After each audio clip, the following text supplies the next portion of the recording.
एक टाइम था जब फ़ोन का मतलब ही नोकिया होता था, हर घर में हर पॉकेट में सिर्फ नोकिया। लेकिन आज सवाल ये है कि जो कंपनी पूरे मोबाइल वर्ल्ड पर रूल करती थी वो ऑलमोस्ट गायब कैसे हो गई। नोकिया ने ऐसी कौन सी गलती की थी जिसने उसको किंग से जीरो बना दिया। नमस्ते आप सभी को, मैं आलोक रंजन स्वागत करता हूँ आप सभी को इस छोटे से यूट्यूब चैनल पे, जहाँ आज हम जानेंगे नोकिया के बारे में। नोकिया, हाँ वही नोकिया जो कि अपने टाइम पर किंग हुआ करता था, लेकिन वह अचानक मार्केट से गायब कैसे हो गया। तो चलिए शुरू करते हैं आज की वीडियो। नोकिया की स्टोरी जितनी सिंपल लगती है उतनी सिंपल है नहीं। हम सब उसे एक फ़ोन ब्रांड के रूप में जानते हैं, बट सबसे इंटरेस्टिंग बात यह है कि नोकिया कभी फ़ोन से स्टार्ट ही नहीं हुआ। आप सोच के देखिए, जिस फ़ोन का नाम सुनते ही हम लोग को कीपैड फ़ोन, ओल्ड रिंगटोन और स्नेक गेम याद आता है, वह एक्चुअली 1865 में फिनलैंड में एक पेपर मिल कंपनी के तहत स्टार्ट हुआ था। हाँ, एक पेपर कंपनी। यह कंपनी एक रिवर के पास स्थित था जिसका नाम था नोकियानविल था, और यहीं से इस कंपनी का नाम पड़ा नोकिया। मतलब आप इमेजिन करिए, उस समय कोई सोच भी नहीं सकता था एक पेपर कंपनी एक दिन दुनिया की सबसे बड़ी मोबाइल कंपनी बन जाएगी। नोकिया के बारे में सबसे अच्छी बात यह है कि वह कभी भी एक बिजनेस पे टिका नहीं था। उसने अपनी कंपनी एक पेपर कंपनी से स्टार्ट की, फिर उसने रबर प्रोडक्ट्स को सेल किया, देन केबल्स, और एट द लास्ट इलेक्ट्रॉनिक्स पे आया। और शायद यही सबसे मेजर कारण था नोकिया का ग्रोथ का। जब मोबाइल कम्युनिकेशन का टाइम आया तो नोकिया फ्यूचर के लिए रेडी था। 90s के टाइम उसने पूरा फोकस फ़ोन पे किया, और उस समय नोकिया ने जो बिल्ड किया था वह एक नेक्स्ट लेवल था। तो उसने फ़ोन बिल्ड नहीं किया था, वह ट्रस्ट बिल्ड किया था लोगों के बीच में। Simple keypad phones, solid body और बैटरी जो कि आराम से 2-3 दिन तक टिक जाता था, और सबसे बड़ी बात रिलायबल। ये सब कारण था कि लोग नोकिया पे अंधा ट्रस्ट करते थे। हम सबके घर में एक ना एक टाइम पे नोकिया का एक फ़ोन जरूर रहा होगा। यहीं से स्टार्ट होता है नोकिया का गोल्डन फेज। 2007 के अराउंड नोकिया का ऑलमोस्ट ग्लोबल शेयर 40-50% था। एक टाइम पे लिटरली ऐसा लगता था कि नोकिया कोई टच भी नहीं कर सकता था।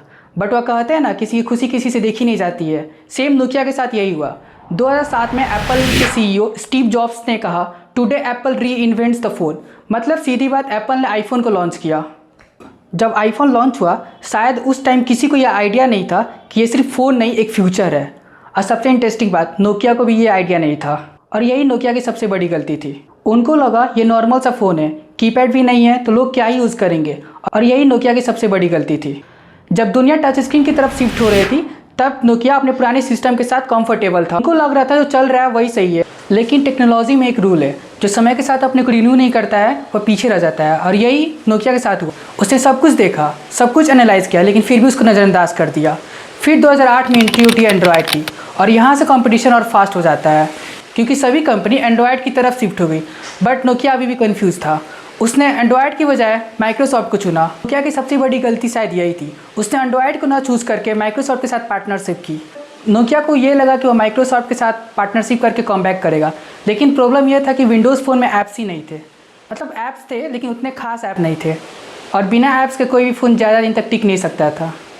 इसका इफेक्ट नोकिया पर पड़ा। नोकिया यूजर्स, डेवलपर्स सब एंड्रॉयड और iOS की तरफ शिफ्ट हो गए, पर अभी भी नोकिया पीछे रह गया। और 2013 में नोकिया ने अपनी मोबाइल कंपनी माइक्रोसॉफ्ट को सेल कर दिया। और मतलब आप सोच कर देखो, जिस कंपनी ने हमें मोबाइल फ़ोन यूज़ करना सिखाया उसी को अपना फ़ोन डिवीज़न बेचना पड़ गया। बट अभी भी कंपनी पूरी तरह से ख़त्म नहीं हुई थी, बस हमारी एवरीडे लाइफ के फ्रंट से हट गई है। आज भी Nokia telecom infrastructure, 5G system, network software और पैटेंट में काम करती है। मतलब हम जो भी नेटवर्क यूज़ करते हैं, टावर देखते हैं या इंटरनेट चलाते हैं, उस सभी के बैकएंड में नोकिया का एक मेजर रोल है। और इसी वजह से मुझे लगता है नोकिया की स्टोरी एक कंपनी की स्टोरी नहीं है, ये एक रिलेशन है। कभी कभी आप इतने सक्सेसफुल हो जाते हो कि आपको लगता है कि फ्यूचर वेट करेगा, बट ऐसा नहीं है। नोकिया ने कभी भी फ्यूचर को इग्नोर नहीं किया, बट थोड़ा लेट समझा, और कभी कभी वही डिले सब कुछ चेंज कर देता है। सो इसी के साथ मैं अपनी वीडियो विन करता हूँ। अगर आपको ये वीडियो पसंद आई हो तो प्लीज़ लाइक और सब्सक्राइब जरूर करें।